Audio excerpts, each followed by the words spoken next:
다 함께 사도신경으로 우리의 신앙을 고백합니다.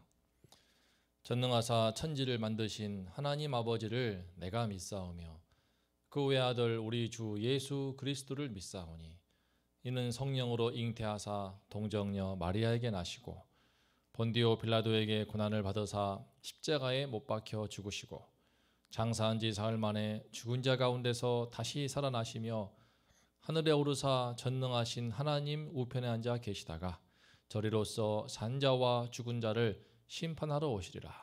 성령을 믿사오며 거룩한 공예와 성도가 서로 교통하는 것과 죄를 사하여 주시는 것과 몸이 다시 사는 것과 영원히 사는 것을 믿사옵나이다. 아멘.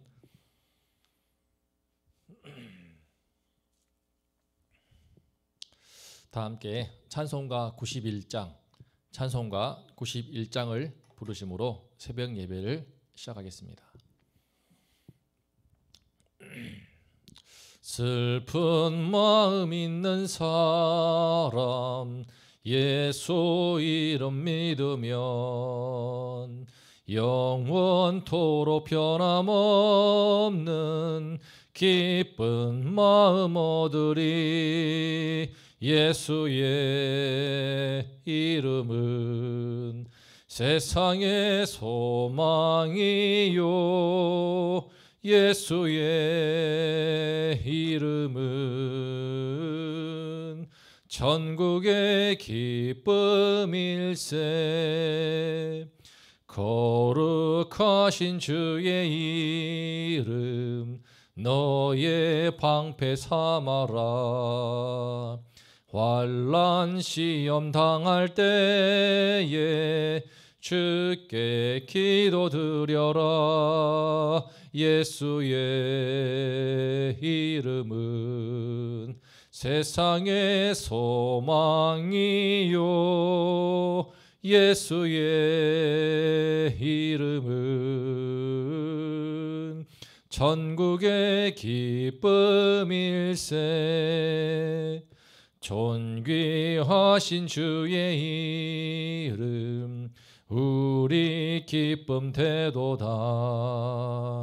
주의 품에 안길 때에 기뻐 찬송 부르리. 예수의 이름은 세상의 소망이요 예수의 이름은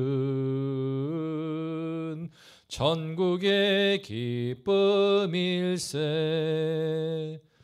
우리 갈 길 다 간 후에 보좌 앞에 나아가 왕의 왕께 경배하며 면류관을 드리리. 예수의 이름은 세상의 소망이요 예수의 이름은 전국의 기쁨일세.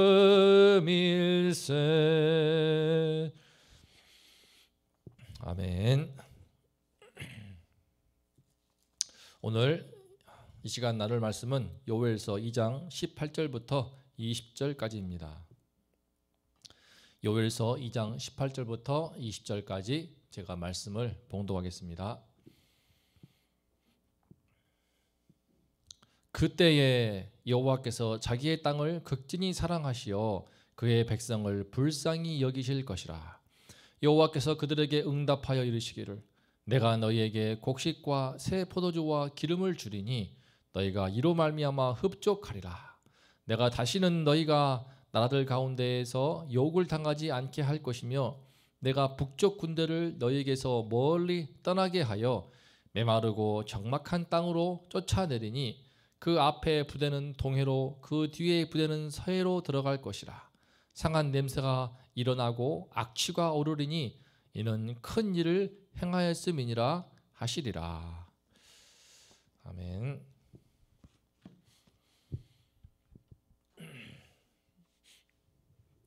오늘 말씀은 그 그때로 시작합니다.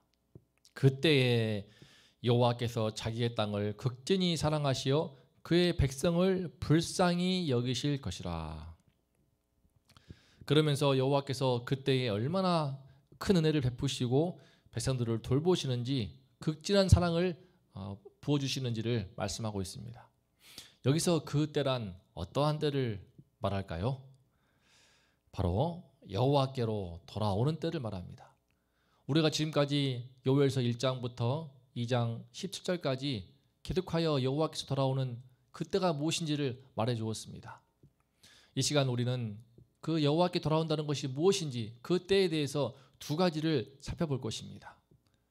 이를 통하여서 우리가 정말 늘 주님께로 돌아오고 주님 안에 굳게 거하는 주님의 복된 백성이 될 수 있기를 소망합니다. 먼저 여호와께로 돌아오는 그 때란 어떠한 때인가? 첫 번째로 메뚜기 재앙 속에서 여호와의 심판의 날을 볼 줄 아는 때를 말합니다. 요엘서가 수많은 선지서 중에서도 특별한 것은 유독 메뚜기 재앙을 집중적으로 다루고 있기 때문입니다. 당시 메뚜기 재앙이 매우 극심하였고 거기에 가뭄의 재앙까지 겹쳐 왔습니다. 문제는 사람들은 모두 이것을 그저 우연한 재해나 재앙으로만 받아들인 것입니다. 이 또한 지나갈 것이다. 좀만 참으면 끝나겠지. 어서 종식되어라. 이런 마음이었습니다. 하지만 요엘은 달랐습니다. 요엘은 그 메뚜기 떼의 공격 속에서 더 큰 하나님의 심판이 다가오고 있다는 것을 느꼈습니다. 엄청난 암흑의 그림자가 지금 서서히 다가오고 있다는 것을 보았습니다.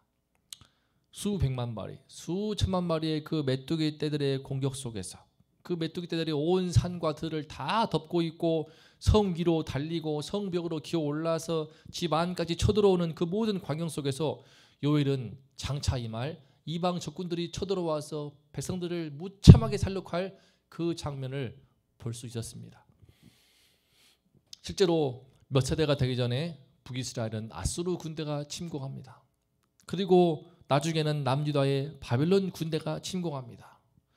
온 땅을 폐허로 만들고 수많은 백성들을 무참하게 살육합니다. 그 끔찍하고 참혹한 그 학살의 장면들이 지금 요엘은 메뚜기 떼를 보고 있지만 그 장면들이 오버랩되어서 미리 생생하게 보고 있던 것입니다. 요엘은 그게 보였습니다. 다른 사람들은 못 봤지만 요엘은 보였습니다. 하나님께서 요엘의 눈을 열어주셨기 때문입니다. 이처럼 하나님의 은혜와 긍휼이 임하는 때는 하나님의 심판이 보이는 때입니다.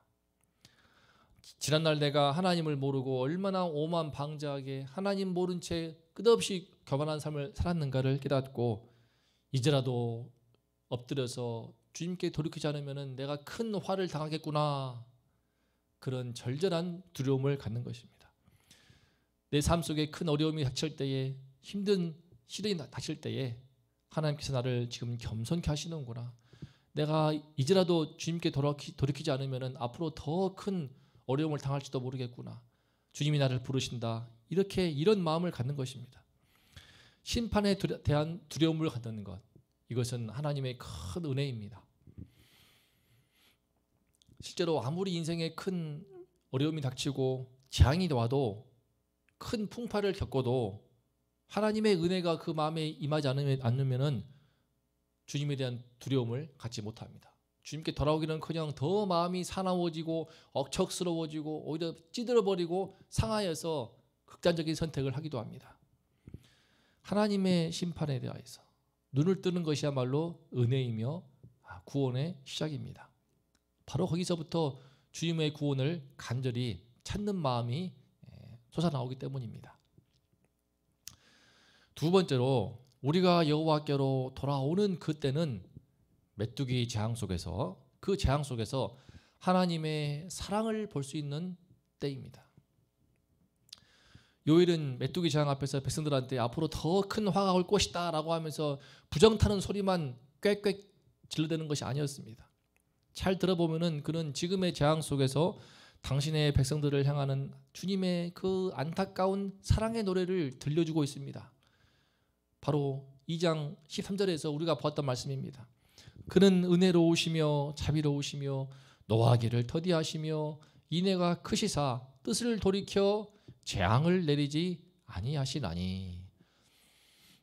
요일은 지금의 재앙이 너무나 심하고 고통스럽지만 그 속에서 우리 인간의 당신들의 백성의 죄를 미워하시고 그 죄를 징계하시는 하나님의 공의를 보았는데 그 공의만 본 것이 아닙니다. 그 공의로우심을 넘어서서 끝까지 참고 기다리시고 그들이 회개할 기회를 또 주고 또 주시는 그 하나님, 마지막까지 기회를 주시는 그 하나님의 사랑을 요일은 보았습니다. 그래서 그는 하나님을 향하여서 지금 재앙 속에 있으면서도 은혜로우시고 자비로우시고 노하기를 더디하신다고 우리를 향한 하나님의 그 인애가 너무나 크시다고 감사하고 주님께 노래하고 있는 것입니다. 어떻게 그는 재앙 속에서 이런 노래를 불렀을까요? 이대로 내버려 두면은 당신의 백성들이 앞으로 더 큰 환난, 더 큰 영원한 수치와 영원한 형벌을 당하게 될 줄을 알기 때문에 하나님께서는 요일을 통해서 말씀을 주시고 경계하시고 회초리를 드시는 것임을 그가 알았기 때문입니다.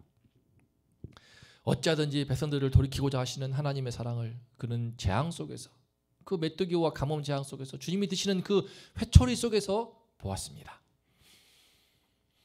그런 하나님 아버지의 마음을 읽었기 때문에 요엘은 이와 같이 간절한 마음으로 백성들을 향하여서 말씀을 선포하고 있던 것입니다. 그 마음을 천만분의 일도 다 할 수는 없겠지만 저도 세 딸을 둔 아비로서 참 그 여린 딸들에게 어쩔 수 없이 매를 드릴 때가 있습니다. 저에게는 참 과분한 참 착한 딸들이지만 또 하나같이 좀 쉽게 못 고치는, 좀처럼 바뀌지 않는 그 못된 습성이나 나쁜 습관들이 있습니다. 그런 버릇들을 그대로 둘 수 없겠기 때문에 참 안 되겠다 싶어서 매를 들 때가 있습니다.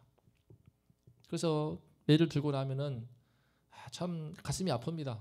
마음이 아픕니다. 그 여린 딸들 그냥 곱게만 키우고 싶지만 바르게 또 키워야 하니까 매를 드는데 나중에는 마음이 아파서 꼭 안아주고 맞은 부위를 또 참 어루만져주고 달래면서 안아줍니다. 하지만 그래도 마음이 하루 종일 좋지 않습니다. 하나님은 오죽하실까 싶습니다. 제 삶 속에서도 제가 하나님께 돌이킨 때는 부모님이 이혼할 위기에 처했을 때였습니다. 정말 저에게는 눈물이 정말 비오듯 쏟아지고 가장 힘들 때였지만 돌이켜보면 바로 그때 주님이 저를 겸손케 하시고 아버지께 나와서 기도하는 사람으로 참 저를 붙들어 주었습니다. 그래서 지금은 그때의 시간들이 감사합니다. 또 그 은혜로 부모님이 회복된 것도 감사합니다. 우리 주변에 참 코로나 때문에도 더 그렇지만 삶의 어려움과 힘든 아픔을 호소하는 분들이 참으로 많습니다. 하지만 오늘 말씀 볼 때 거기에도 하나님의 진한 사랑이 담겨 있다는 것을 바라보게 됩니다.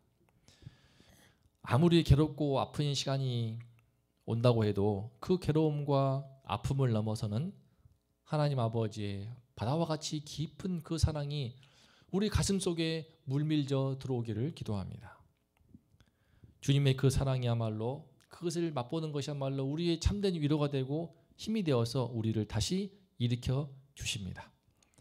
우리가 삶의 아픔과 크고 작은 어려움 속에서 나를 간절하게 부르시는 하나님 아버지의 그 진한 사랑을 만남으로써 그때마다 하나님께 눈을 뜨고 새롭게 믿음의 도약을 이루는 우리 모든 성도님들 되시기를 기도합니다. 말씀을 정리하면 우리는 재앙 속에서 하나님의 심판을 보았고 하나님의 사랑을 보았던 그 요엘, 재앙 속에서 하나님의 심판이 보이지만 하나님의 사랑이 또 보이는 이때야말로 바로 구원의 때이며 회개할 때인 것을, 회복되는 때인 것을 알 수 있습니다. 왜 그렇습니까? 하나님의 심판이 보이지만 또 그 가운데 진한 사랑이 보이는 그때 바로 우리가 하나님께로 진정으로 돌이킬 수 있기 때문입니다. 그때 우리는 주님 나를 떠나소서 나는 죄인으로서이다 라고 울부짖은 시몬 베드로처럼 나의 죄인됨을 주님께 고백하게 됩니다. 그런데 놀라운 것은 그 하나님께서 이때 나를 벌하시기보다는 오히려 친히 사람이 되시어서 당신의 그 두 손으로 나를 붙들어 주시는 것입니다. 그 두 손이 내게 다가올 때에 이상하게 마음이 두렵거나 불안하지가 않습니다. 왜 그렇습니까? 나를 위해서 십자가에 피 흘리신 그 두 손이기 때문입니다.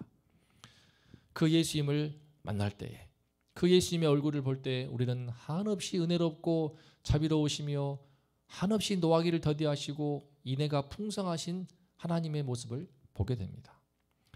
하늘처럼 크고 바다와 같이 깊은 그 은혜의 사랑을 맛보게 됩니다. 그 순간에 우리의 마음속에 있던 그 깊은 밑바닥에 있던 모든 불안과 염려는 싹 사라지고 또 내 삶에 드리워진 깊은 허무와 절망도 사라지고 모든 슬픔과 괴로움도 그냥 순식간에 싹 물러갑니다. 선지자 요엘은 바로 이러한 하나님의 사랑, 십자가에 피 흘리시고 죽기까지 사랑하신 그 예수님의 그 사랑을 다 알았을까요? 몰랐을 것입니다. 희미하게나마 저 멀리서 그 형상을 보았을 것입니다. 하지만 그것만으로도 그에게는 충분했습니다. 그는 먼 발치에서 보는 그 주님의 형상만으로도 충분하여 백성들을 향하여서 이 주님께로 마음을 찢고 돌아오라고 이렇게 외치는 것입니다. 그때에 여호와께서 자기의 땅을 극진히 사랑하시어 그의 백성을 불쌍히 여기실 것이라. 우리 인생의 크고 작은 아픔들, 어려움들, 바로 그 속에서 우리는 주님의 심판을 보고 주님의 사랑을 볼 수 있습니다. 그런데 주님의 그 사랑과 그 심판을 가장 생생하게 볼 수 있는 곳이 있으니 바로 우리 주님의 달리신 십자가입니다. 이 십자가야말로 이 땅에 사는 우리 모든 온 땅의 인생들의 죄를 대신하여 심판하는 현장입니다. 참혹한 심판의 현장이고 사형틀입니다. 하지만 그 심판을 대신 당신이 받으심으로 죽음을 피해를 흘리신 사랑의 현장이기도 합니다. 그래서 이 십자가가 내 눈앞에 생생하게 밝히 보이면 보일수록 우리 삶 속에는 구원의 은총과 회복의 은총이 해와 같이 임하게 됩니다. 사랑하는 성도님들, 우리 모두 이 십자가의 은혜를 늘 바라볼 수 있기를 기도합니다. 십자가는 오늘 요엘 선지자에게 임하였던 그 계시를 훨씬 뛰어넘는 은혜입니다. 이 십자가의 은혜로 늘 주님께로 돌아오고 주님 안에 굳게 거함으로써 날마다 구원의 은총, 회복의 은총을 누리는 우리 모두가 될 수 있기를 기도합니다. 이 땅의 거룩한 백성으로 주님의 복음 증거하는 복음 전파자로 우리가 설 수 있기를 기도합니다. 자, 오늘 말씀 앞에서 기도하겠습니다. 그때로 말씀 시작했습니다. 그때 여호와께서 사랑하시고 그때 우리를 불쌍히 여기십니다. 바로 그때는 오늘 말씀을 총 정리하면 바로 십자가를 볼 때라고 볼 수 있겠습니다. 우리가 십자가를 바라볼 때에 그때 우리 삶 속에 드리워진 모든 힘든 아픔과 괴로움, 슬픔과 절망, 인생의 허무함들이 싹 다 물러갑니다. 이 시간 우리에게 십자가의 그 주님을 더 바라보는 눈을 열어달라고 날마다 그 십자가의 현장에서 주님의 은혜를 누리며 살 수 있도록 주님의 은총을 바라보며 살 수 있도록 우리 원동교회 성도님들의 신앙을 위해서 우리 다음 세대에게 이 은혜가 임하도록 그리고 이제 시작되었던 온라인 양육 학교를 위해서 기도해 주시고 또 대신방을 위해서 기도해 주시며 우리 담임 목사님을 위해서 기도해 주시기를 바랍니다. 하나님 아버지 감사합니다. 그때에 우리가 회복이 됩니다. 그때 우리가 진정으로 주님께 돌아올 수 있습니다. 그때가 어떠한 때입니까? 메뚜기 재앙 속에서 주님의 심판을 보는 때이요, 메뚜기 재앙 속에서 주님의 애틋한 간절한 그 사랑을 보는 때입니다. 그리고 이 모든 때가 바로 십자가에서 우리를 대신해 심판당하시고 십자가에서 우리를 향한 사랑을 쏟아부으신 바로 그 주님의 십자가를 바라보는 때인 줄을 믿습니다. 하나님 아버지, 오늘 하루도 주님의 십자가를 바라보게 하여 주시옵소서. 나 때문에 피 흘리시고 나 때문에 대신 벌 받으시고 나 때문에 대신 죽임당하신 그 십자가의 현장을 바라보는 가운데 주님의 은혜가 임하게 도와주십시오. 우리 가슴속에 두려워진 우리 삶의 밑바닥이 늘 괴롭게 하는 삶의 깊은 절망과 허무함과 슬픔과 괴로움과 어두움과 고통과 모든 눈물들을 우리 예수의 십자가를 바라볼 때에 싹 사라지고 우리 심령이 회복이 되고 우리 인생이 놀랍도록 꽃을 피우며 풍요롭게 풍성하게 주의 은혜를 누리며 회복될 줄을 믿습니다. 하나님 아버지, 이 십자가의 그 빛나는 은혜를 우리 모든 성도님들에게, 우리 모든 다음 세대들에게 날마다 허락하여 주시옵소서. 하나님 아버지, 담임 목사님을 위해 기도합니다. 하나님께서 늘 은혜로 굳게 세워주시고 주의 말씀으로 성령으로 충만케 도와주시어서 주의 말씀 증거할 때마다 더 주님 밝히 볼 수 있게 도와주시고 우리 주님의 십자가 더 보게 도와주시어서 우리 가운데 그 사랑이 흘러들어오고 그 은혜가 흘러들어와 우리 원동교회 주님의 복음의 은혜가 충만하도록 축복하여 주시옵소서. 온라인 양육학교가 시작되었습니다. 하나님께서 각 반에서 이루어지는 모든 강의와 모든 토론 속에서 주님의 은혜가 흘러넘치게 도와주시고 예수님의 복음 진리에 더욱더 깊이 들어가며 더욱더 굳게 뿌리를 내리는 시간 될 수 있도록 은혜 허락하여 주시옵소서. 대신방을 통하여서 아픔이 있고 고통이 있는 모든 각 가정마다 주의 말씀이 임하게 도와주시고 목사님을 통하여서 말씀이 증거되게 도와주시고 심령에 큰 위로를 받고 힘을 얻고 주의 기도, 주님께 드리는 기도가 다 응답받는 은혜로운 시간 될 수 있도록 하나님 아버지 축복하여 주시옵소서. 오늘 하루 우리 모두 주님의 십자가의 은총 속에서 해와 같은 주님의 은혜를 누리며 살 수 있기를 원합니다. 감사드립니다. 우리 주님의 이름을 감사드리고 영광을 드립니다.